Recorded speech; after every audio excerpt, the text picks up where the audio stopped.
it's still extremely expensive. I think that that's priced around $400,000 a ticket. So a lot less than 50 million, but obviously still not Yeah. like I also your, don't have yeah. 400 grand lying around to go. Yeah. So still not your average. So, And it's all a progression in that direction.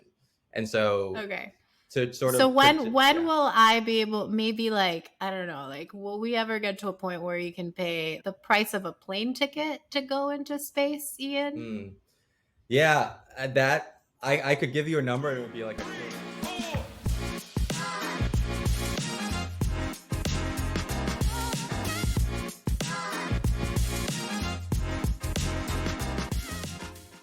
Hey, Power Hour fam, we've got a really cool guest on the pod today. His name is Ian Vorbach, and he's an expert on all things space development. He's got a master's in aeronautic, astronomical, and aerospace engineering from Stanford, as well as a Wharton MBA. So he's got a great mix of the understanding about the technical and business aspects of space. He's currently building a stealth space startup, and he runs a niche space newsletter that's read by Blue Origin, SpaceX, Amazon, Bessemer Ventures, and more. So you can join his subscriber base and learn along at www.space.biz. Today we learned so much and I really enjoyed it. We talk about the arc of space development, what era we are in today, how government works with private companies. We talk a ton about how billionaires have founded these private companies and propelled the development in the space industry forward. And then we also touch on Ian's personal journey and how an unexpected exit actually really allowed him to pursue his passions in the space. So enjoy, y'all. It's a really fun one. Hi, Ian. Hi, Jennifer. How are you? I'm doing great. It's been so long where I've been excited to get to meet you. So this is very fun for me. Yeah, same. Heard so Uh, much about you. So yeah. Amazing. And so eager to learn about space today. With Machin, we are obsessed with space, but very much a novice compared to you. So thanks for digging into this with me. Yeah, very happy to. And I could probably talk about this kind of stuff more than I should. So you'll have to make sure you can keep me on track. I will, and the enthusiasm is welcome. So let's get started from the beginning, Ian. I understand that you have been into space since you were a young child. Tell me about how this got started for you. Yeah, yeah. So yeah, I've definitely had a connection or interest to space since my childhood. And I guess to some extent that's kind of a lot of people do. And my story is unique in that it's sort of become also my career. I grew up in like the New York City area. I grew up in New Jersey. If you know the geography, right over the George Washington Bridge in New Jersey. And I used to go to a few museums in the area that I feel like had a big impact on inspiring my interest in space. So I remember being a kid and going to the American Museum of Natural History in New York City a number of times, and they have this beautiful giant planetarium, the Hayden Planetarium, and I just remember going to Yes. the space shows a lot. Yeah. Did you get to meet Neil deGrasse Tyson while he was director there? No, I never have. So hopefully one day I'll Oh, at least be able bummer. to like attend something that he speaks at. But what a um, great place to get to visit as a child. yeah, yeah. So that I just remember they have these big, the space shows, and I remember the going to them and the lights going out and getting dark and like sort of Mm. being immersed in this experience, and that always felt like a kind of a warm place as a kid, Yeah. and loving that. And then eventually it just became I liked math in elementary, middle school, and high school. I really enjoyed physics, and then Hmm. it sort of just kind of went on from there. So yeah, Awesome. I feel like that's Yeah. kind of some of the early stuff. Yeah.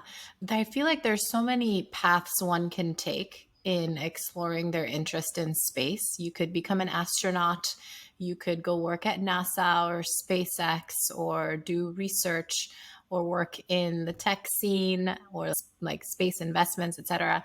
And so curious what led you down your path. So for the context for listeners, you went on to Stanford, you earned a master's in aerospace, aeronautical, and astronomical engineering.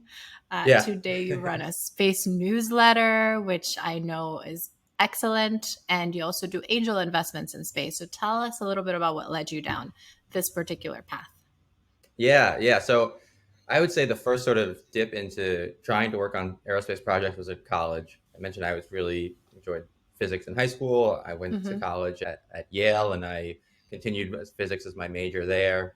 And along with a group of friends, we started a group called the Yale Undergraduate Aerospace Association because we wanted to work on aerospace projects.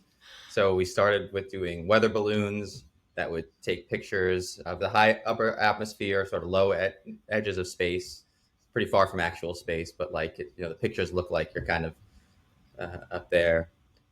That And sounds so cool, Ian.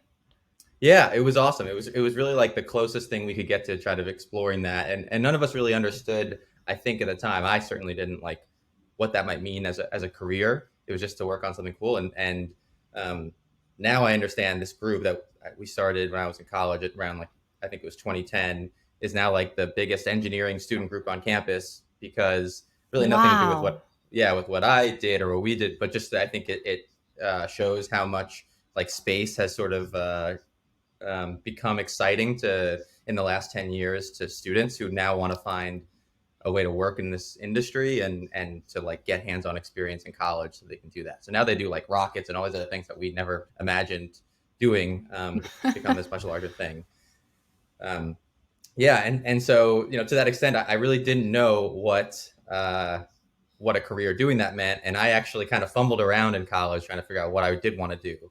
So I had friends who were in finance, and I ended up doing an internship in investment banking. Felt that that really wasn't a good fit for me, and then after graduating, I ended up working in startups. I was really interested in exploring like what it felt like to try to build a company, and so I worked in early stage companies, but having not really an awareness of the sort of like entrepreneurial space world at the time I was graduating around 2012. I worked in startups in like the consumer products world, so Mm-hmm. outside anything very tech related, um, and really found I did enjoy the entrepreneurial side of things, but wanted eventually to get back into something technical. And so after 4 years working at startups and being an early employee at a couple startups that went on and scaled and fortunately had sort of like major exit events, I then went back to school to study aerospace engineering because I was like, it was around 2015, 2016, and I became much more aware of that industry. I think in 2015, SpaceX first landed a rocket, and I saw that like somewhere online and was like, oh my God, like this is a thing. This is an industry. Um, and I would love to be a part of it. How do I drop everything I'm doing and change the direction of my career to be a part of it? And so to me, that felt like going the most direct path was to go back to school and do an engineering degree, graduate degree to be able to sort of do that. So that's what I did.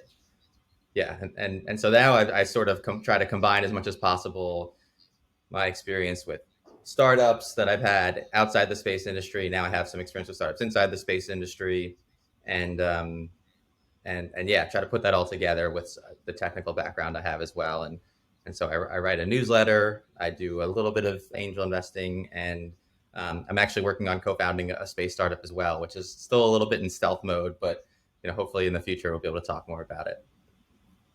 It's so clear how authentic all of these passions in space are for you. And I think we all find our paths to figuring out what's authentic for us and being able to do that. And it sounds like you're getting into it and getting your hands kneading into it. And that sounds really fulfilling. Yeah, I'd say it is, and I'd say it took me a while to figure out what that path was. So I remember Right. being in college and putting a ton of pressure on myself to like have my life figured out and my career figured out by the end of it, and As it's every 18-year-old, sadly. yeah, which is like kind of an absurd expectation to have at that time of Right. your life. In fact, Right. I remember when I was uh, applying to graduate school. I was, I guess, 26 or 27, and thinking, oh man, like I'm so far into this other career in consumer products. Like, why would anyone take me? I'm so much older. Like, and now looking back, it's like I was so young, and to think of like, Hmm. uh, that I felt like I was too old to go back to school, and it was like it's a crazy like That's it just that takes is so long. silly. Yeah, it is totally silly. Yeah. Yeah. Yeah. um, yeah, it just takes time, and like you're gonna have different passions and different things will excite you throughout your career, and sometimes you can pursue them, and sometimes you can, and you just try to figure it all out, and there's Yeah. clearly no right path. Yeah, Absolutely. No right path. We're all figuring it out. I actually want to yeah, call out something that I know is fascinating about your journey as you were figuring things out, as everyone does, is you had a really successful first job out of college. And this is a digression. We'll come back to space. And if you feel comfortable sharing, you had a really successful job in the sense that somehow, Ian, as you were figuring it out, you landed in a role that where you sounds like you learned a ton, but this was also a really successful team. You mentioned you guys had an exit, and I know that that's really helped you kind of enter angel investing and be able to think more about what you want to do that's really fulfilling for you. I say all of this to say, looking back for you, Ian, what advice would you give to folks who are in college trying to land their first jobs? What did you learn from that experience? yeah. So I can talk a little more about of that organization and that job. So I joined out of college a startup in the consumer products world, actually a beverage company um, called Body Armor is the name of the product. It's a sports drink, so like a healthier competitor to Gatorade. And I became aware of that company because through sort of like an interesting connection where so both my parents are my dad's an engineer, my mom's a scientist. She's a food scientist, and she actually develops flavors for beverage companies. And she's had this interesting career where she's done that, but also helped specialize a little bit in startups, helping that startup entrepreneurs develop flavors for beverage companies. And Yeah. so when I was sort of figuring out and trying to explore different things as I was graduating college, she said, "Do you want to interview with a company that I am familiar with, that I've worked with?" Um, and and so that was sort of how I became aware of the company, and what sort of made sense to me about Body Armor was the founders had success previously, and it was very unclear, I Yeah. think, at the time if there was going to be success with this particular company. In fact, the company was kind of struggling a little at first, which I think is just also the case for a lot of startups. But um, the people who were leading it had previous success, and so I was, I guess, kind of taking a bet with my career that I think a lot of investors do, which is like you hope that someone who's done it before will figure it out. And so, Mm. and I think I've kind of carried that in other parts of my career where I try to just like work with people I really respect and admire and like try to make myself useful to them and hope that if they have success, I am continue to be useful in whatever they're doing next. Um, because yeah, I think your career is often just like a series of opportunities to work with different exciting people and different on exciting projects. And so yeah, that was sort of like that first job, and sort of it all like it took some time at first, but we sort of figured it out and it clicked. And I was a very small part of that whole growth of that organization, which the sort of like the successful outcome was I was there from 2013 to 2015, some of the first 2 years, and eventually in 2021 it was purchased by Coca-Cola and had a big multi-billion-dollar acquisition from Coca-Cola. Yeah. But it was another thing that really sticks with me is a very unglamorous job Yeah. at first. Which So like, yeah, which I think was helpful for me to see that something that can be very unglamorous hmm, can grow to be something very exciting. Because at the time, all my friends were going to banking and consulting and highly prestigious jobs, and I right. think I kind of working at this startup company that was struggling.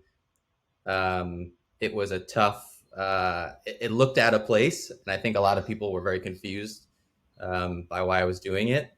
Um, but it was just an opportunity to sort of be to learn from people who I think had the kind of success that I was hoping to emulate over time. And So so, yeah, much packed in there, and really sage advice to surround yourself with people you respect, you admire, you think you can learn from, and just try and be of service to them. yeah, Love that for folks looking to get started in their careers. And then I heard something else I want to point out, which is it sounds like you noticed that these folks had done something before. They'd either run a company before and this was their second time around. And that's something we hear in investing, right? Like second time founders tend to have more success just because they've experienced more failure and kind of know a little bit more about the ecosystem. Not to say that first time founders are not successful at all, but that that was something additional of a data point for you. And then I hear a lot of humility there, like you were mentioning you were a very small part of the success, even though I'm pretty sure, knowing what I know about you, that you work really hard, you're really passionate, and sounds like a little bit of luck too that your mom brought this up for you, and all these things combined just to show how life is all a lot of things need to come together to get this magical moment in play. So I'm really glad that you had that experience, and that was really sage advice to share with listeners. Thank you. Yeah, yeah, and there's a huge amount of luck that goes into it that obviously is tough to replicate. Even for myself, when I've tried to work on different projects and throughout my career that Yeah. have some have been successful and some have failed, and that's sort of just the process. Um, Yeah, it's a process in yeah, life. We learn from yeah. our failures much more than we do from our successes.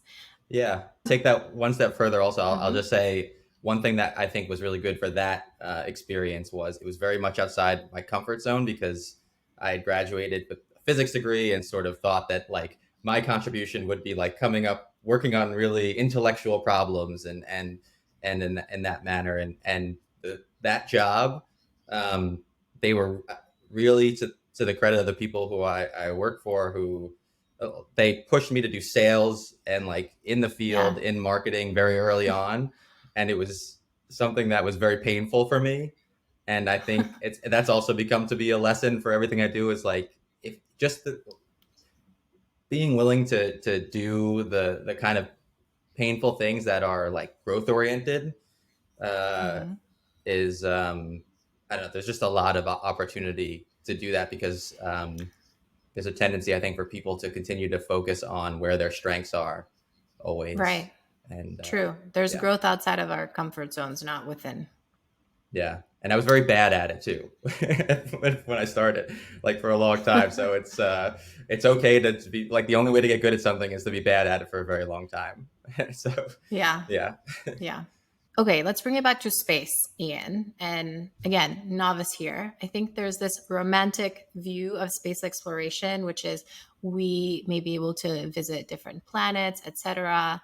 And I want to answer a couple of questions just for setting the context.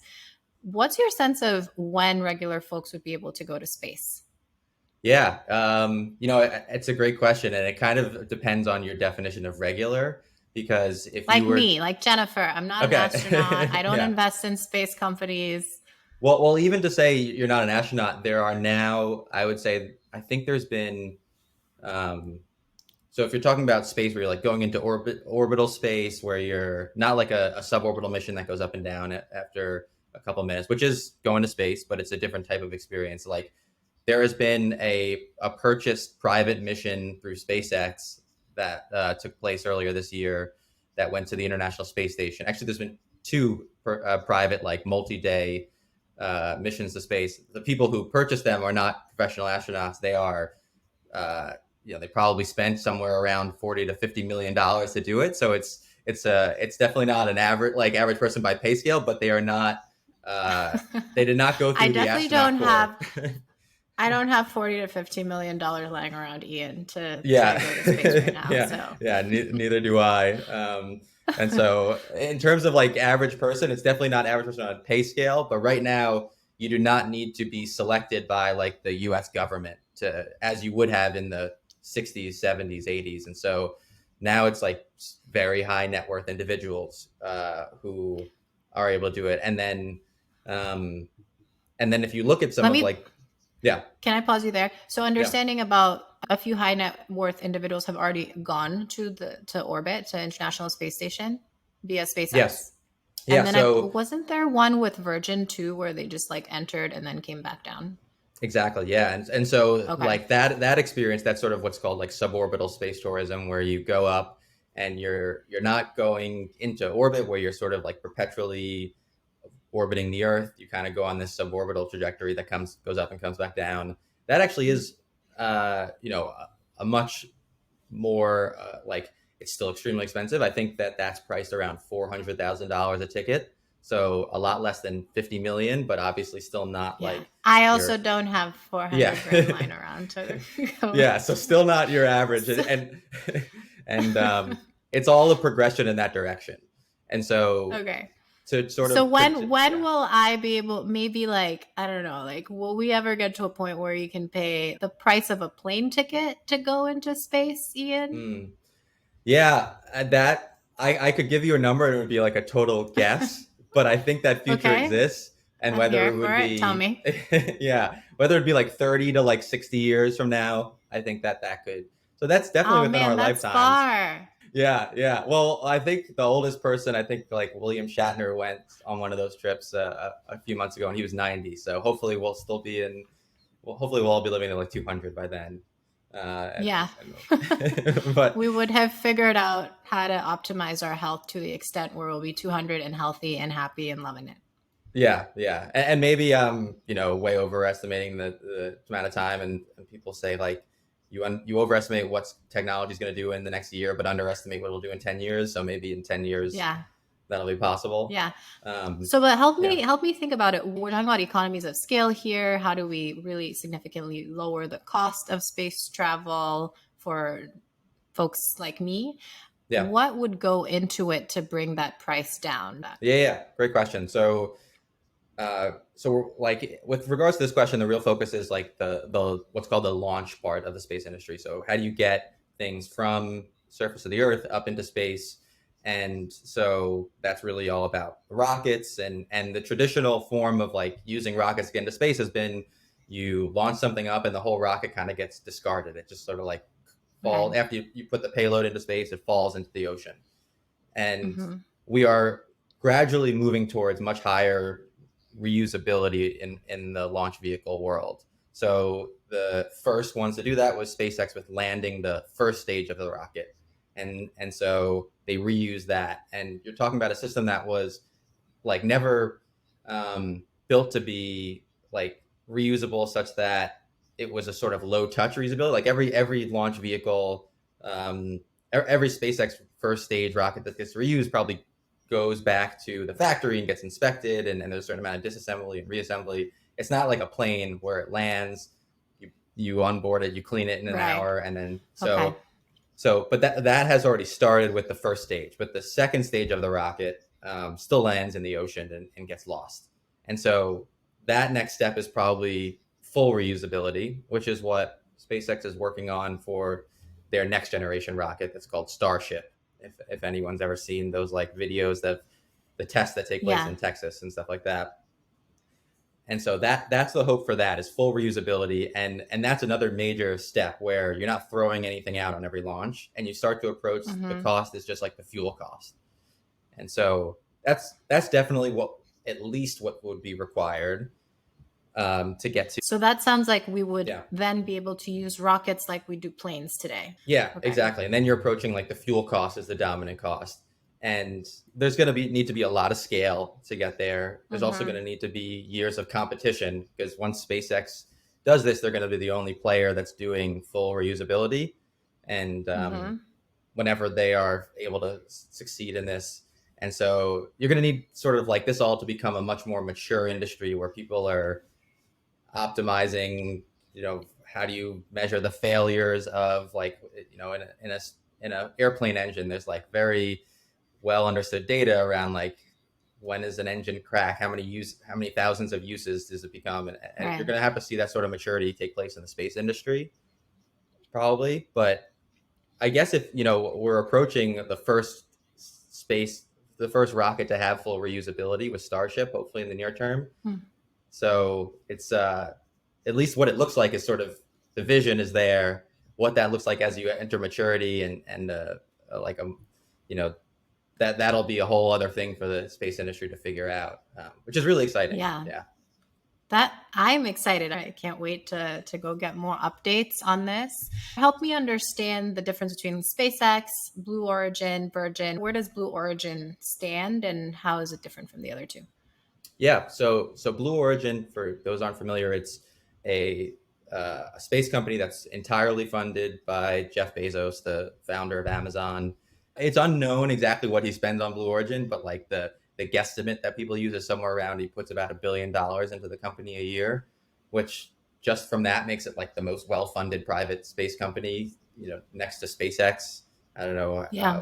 what the actual numbers for each is, but some like those are kind of the two that are largest fund. But Mm-hmm. um, and Blue Origin has actually been around for a similar amounts of time as SpaceX. I think Blue Origin was founded in like 2000 and SpaceX in 2002.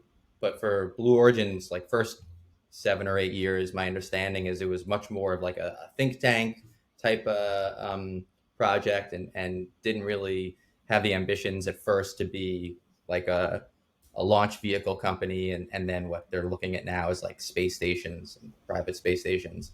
But that's what they're trying to do now. And so they are also working on a really large rocket, and they are hoping, I think, to launch it in the next couple of years. And that rocket, I think they also have ambitions for it to be fully reusable. I would say the biggest difference, the biggest similarities between SpaceX and Blue Origin is probably like the amount of funding that goes into them. The biggest difference Mm-hmm. is, uh, and they both bring in excellent talent. I would say the biggest difference is SpaceX has a little more track record right now of all the things they've done to get up to this point, which is they had their their Falcon 9 rocket, which is kind of like their workhorse rocket that's been around and launching for somewhere around like 10 to 12 years. It was the first rocket to land. It's the first SpaceX is the first private company to send up people to orbital space and to the space station. And Blue Origin has they have a suborbital rocket that they do tourism with, which you may have seen Jeff Bezos going up in a launch. I think it was summer of 2021, but they have not had the same yet number of or significant accomplishments on sort of like the orbital side of things that where they would be hoping to compete with SpaceX. And so there's still a little bit, I think, of to be proven for them. And so that's kind of how I would differentiate those two. But Blue Origin has very large ambitions. They want to Mm-hmm. be a big launch provider, putting a lot of things into space, and then they have ambitions to build their own like private space station, similar to, if you're familiar with the International Space Station, where you have researchers going Governments. up. Yeah, exactly. Experiments going on in space. They want to operate a space station like that as well. So, um, but SpaceX is But a really private kind of, one with the International Space Station, I believe it's governments, right? Like Russia, Japan, US, I believe France and some other countries. And then this one would be private. So by private individuals funding and moving forward research. yeah, yeah, exactly. And so the International Space Station has been operated. I actually don't know whether it's the early 2000s, I believe, to mid 2000s. Um, We can and, fact check it. No yeah, worries. yeah. And but they currently that program is not meant to live in perpetuity. Like I think it's currently funded through 2030, the International Space Station, but eventually the U.S. government wants to not be paying for that. They would love for, and NASA would love for private companies to take over that sort of process of having almost like quote unquote real estate in space. And then NASA's real job is to go do like cutting edge science. And so the space Hmm. station's been operating for 20 years or so. It's becoming a understood, repeatable activity. And then NASA wants to hand that off to private industry so they can Yeah. optimize it and do the things that private industry does better than government. And Yeah. they've done that successfully with the rocket side of things. SpaceX now launches rockets and carries NASA payloads. They want to do that for the space stations as well, ultimately. It sounds like we're doing a better job with integrating with NASA. And I know that NASA really got us all started in terms of space development, exploration, with US kind of pushing to compete with Russia at the time, which got us to where we are today. And I want to ask you about that in a second. But I'm happy to hear about the interaction and collaboration, I guess, between the government and private industries. My take is we need the government to get started because there's so much investment required to get us off the ground with these types of projects, but that it's helpful to have private companies that are much faster in terms of innovation. It helps that we have billionaires who can fund companies. It reminds me of the development we had in the US in the late 1800s when we think about Vanderbilt and Rockefeller, et cetera. It feels this way, like we're in a similar type of age today. What is your take on that private and government interaction in space? Yeah. Yeah, it's a great question because there's this, it very much remains to be determined. There's a constant collaboration of support that takes place and also attention sometimes of sometimes, like government, that like NASA has this amazing legacy with Apollo and as well as the space shuttle program, which ended in 2011. But there was originally, I would say, a little bit of tension when SpaceX in the early 2000s was trying to demonstrate that a commercial entity could put things in space, which is an endeavor that only governments had previously succeeded in.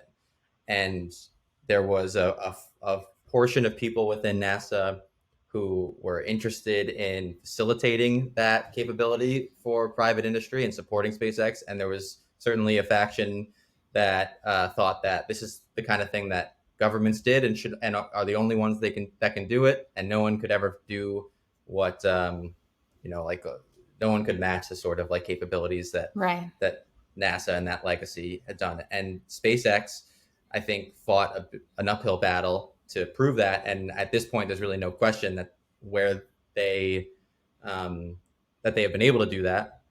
They are, really the most capable launch provider in the world right now, I would argue. But that was also facilitated by NASA handing off a lot of and providing a lot of insight into, okay, this is what we've learned over the last 60 years of doing this.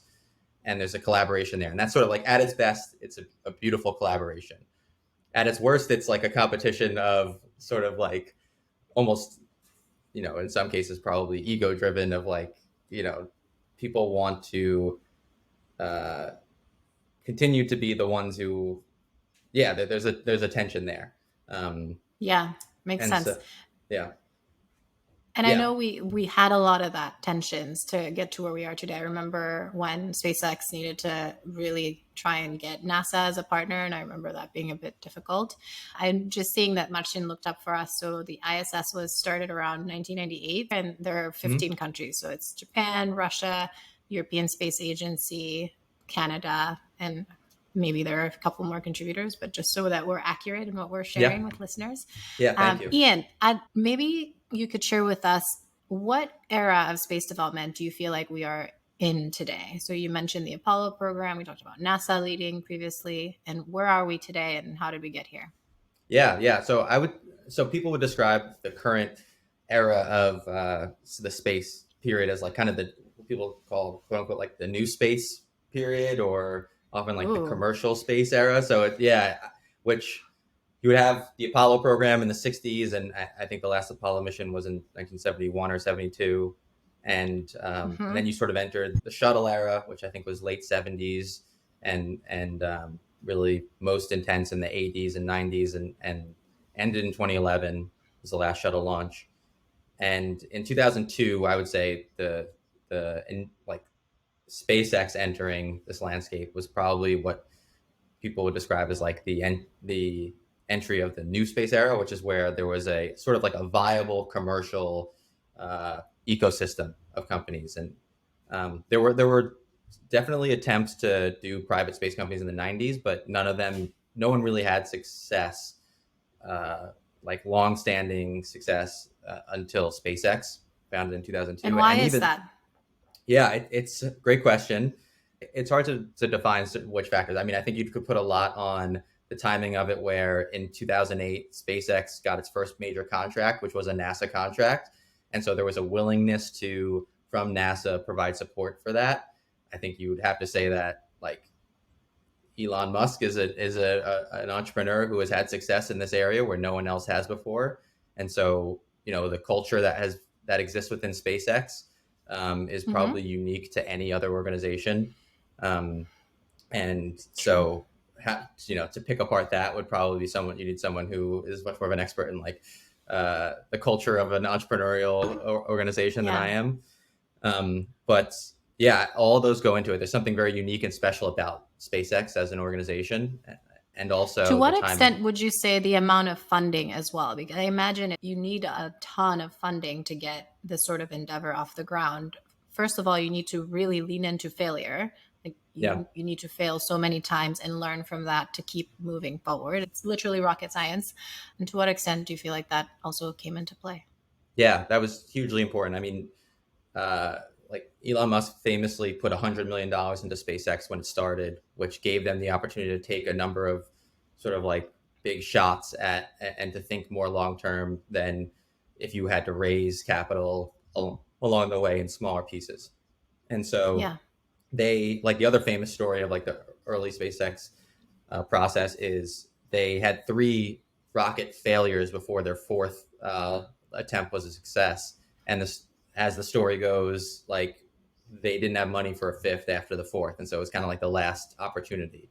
And when that fourth attempt rocket did go to space, then within weeks, NASA awarded them a major contract that gave them the opportunity to sort of like think again long term and plan what services they were going to provide to NASA. So the The funding, stuff of absolutely. movies. Yeah, yeah, I'm sure there will be a movie. There are books also about it. There's a book called Liftoff that came out, I think, in the last year about it as well, which is Okay. great. And Yeah, also highlights how tough entrepreneurship is and just how much grit and resilience and commitment. To your point earlier of it's not glamorous, it wasn't glamorous at your first job. We always celebrate the wins, but there are so many failures along the way. yeah, Um, yeah, for sure. and so we're in the commercial space era. Where do you feel like this era will take us, Ian? Yeah, and so within the commercial space era, we're probably in like well into the kind of second wave of it. I'd say the first wave is sort of like SpaceX sort of establishing maybe from like 2002 to like 2015 when they like first land a rocket, and I would say that that becomes an establishment of like a pretty like they've then laid 15 years of groundwork, which they've kind of been you like for the last 7 years they've been since 2015 they've like been the dominant player in the space world. And I think what that enabled up into 2015, where it started to see that like they had a sort of a defendable like success around the Falcon 9 rocket they developed, as well as the Dragon capsule, which is like a spacecraft that can carry people and once you're in space and move them to the space station and bring them back to Earth. So those kind of two major products that no other private company has, and they do it at a cost that's much more affordable than any government does. Um, Mm-hmm. it took them 10, 15 years to establish that, and now the venture investment community has seen that and is now trying to fund the next company that they hope could replicate that. And so that success from SpaceX kind of opened up this huge wave of investment in space since like 2015 on or so. And Yeah. that's kind of been like the second wave where it's sort of become this distributed investment process, like uh, where a number of major venture firms have sort of become interested in the space industry. Yeah, opened up a new industry for us. Yeah. Great segue. I was gonna have us transition to will you tell us about the business aspects of space? So you're an angel investor, you're working on a stealth company. What is this landscape like, Ian? Yeah. So there's a bunch of different, in terms of like what makes up the space industry, there's the launch sector, which we've talked about. I would say like other major verticals in the space industry are communications. So using space for like direct TV, satellite television, or Sirius XM radio, or more recently like broadband internet. So that's a lot of investment has Mm-hmm. gone into. SpaceX has a project called Starlink.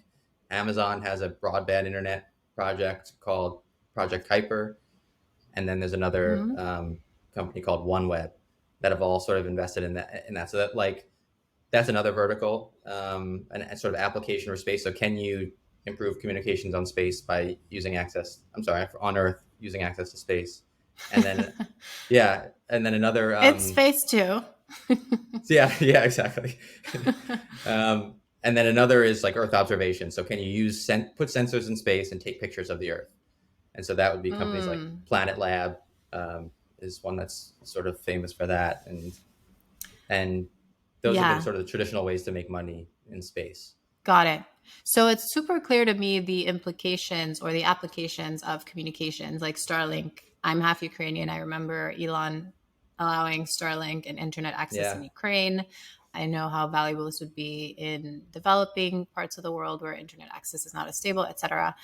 And help me understand the applications of observing the Earth. My mind is sure. going toward, could this potentially help us with climate change? What's entailed in observation? Yeah, yeah. Another great question. Climate change is an excellent example. So NASA actually has in space has satellites. I think they're called Landsat that have been used for decades now. That they provide this data of the pictures they've taken of the Earth, and you can very accurately track how much have you know has Antarctic or Arctic ice receded or expanded over a period of time. And so that's a one great example. Climate, I think, is increasingly becoming a relation like a an overlap with space because you can measure like almost emissions in some ways. You can take pictures Mm-hmm. using other Mm-hmm. parts of the spectrum to see how much methane is coming out of a plant or something like that. Um, but Speaking but of emissions, do you feel like we yeah. can track the ozone layer and how it's depleted or not Oh, I don't with know. photos? That's a good question. I actually I don't know if like the current Great sensor answer. suite. Yeah. Yeah. Anything I said would just be speculation and guessing, and probably wouldn't be helpful for anyone listening to this. Amazing. Great um, answer. but to touch one last thing to touch on Earth observation is the biggest purchaser of that kind of data is actually the if you're an American company, the Defense Department, because Mm. like the way, for example, at just before the like Russia invaded Ukraine, uh, Russia was suggesting that they had no interest in doing so, and the way that the U.S. was able to say to the international community, "We actually believe that they are preparing to do so," was the U.S. was using its own operated satellites and purchasing satellite imagery from other countries to say, "Actually, it looks like there is a gathering of people at the border. They are I building ways to remember. travel," and that's kind of like the biggest market actually for Earth observation and other defense Right. applications. Okay. So then when you think about the space VC landscape, is it set up to allow for space companies to thrive and grow? And specifically, what I mean is usually VCs have a horizon of maybe 7-ish years. And with space companies, they need maybe 20-ish years to fully develop and get you an ROI, return on your investment. Is the VC landscape set up for that? Yeah, great point. It's so true that like historically you would say the venture path and landscape is established for probably what you would mostly consider software companies. That can be funded and scale and maybe have an exit event in 7 to 10 years and require a certain amount of capital to build a product, a certain amount of capital to scale, and uh, all of that differs in some ways with the space industry. And it's um, it's probably true in many ways for all what you would consider deep tech or frontier tech in Mm-hmm. industries. So the space industry kind of has some shared challenges with like the biotech industry. If you were to try to invest in anything extensively hardware related, whether it's semiconductors, all of these industries have like a ton of capital that needs to go in. They're extremely capital intensive. They have longer time frames, and certainly that's true for the space industry. And earlier on, like in the early 2000s, like 2009 to 2014, when people first started trying to, I think, take space companies to venture capital investors and say, we can give you a return. We can, if you fund this, we'll have an exit. There wasn't a great understanding amongst the investment community, like what to expect and whether or not that would work. And there were definitely bets taken, um, Yeah. but I think that awareness of it's going to take longer, it's going to take more capital, where the capital will need to come in and what timelines is not what you might have experienced with software. That was not fully well understood. And I would say now there is a good chunk of venture investors in the space community who have aligned expectations with the companies where they're willing to take longer. Um, I Okay. will say that was true for the last 2 years when markets were in a different state when they are today. I think you might see over the next year, or it already has a little bit happened, where investors are going to say, okay, I'm going to return to my software investments where I know what those outcomes look like. Um, but I think that's just a natural part of the investment cycle where Yeah. sometimes people could become more risk averse and less risk averse based on where the market is. Okay. So sounds then like it's still a work in progress. Yeah. This industry is still evolving, very much young, which makes total sense Yep. given what we already discussed. All right. And then what's your sense of the startup ecosystem here? Yeah. Yeah. There's a lot of interesting like aspects that are unique about the space ecosystem and the startup world of that is, one interesting trend is so many people who are starting space companies. So much of the talent that is now on this like sort of second wave of the new space world um, where the venture community has become much more interested in space is possible because of what SpaceX did, like building this great culture of starting space projects um, and extremely mission driven, purpose driven, and like culture, and just like having audacious goals and meeting them. So actually, it's interesting. A lot of the talent that's starting this next wave of startups often came their talent coming out of SpaceX, um, Mm-hmm. or or other handful of Yeah. companies that have been successful.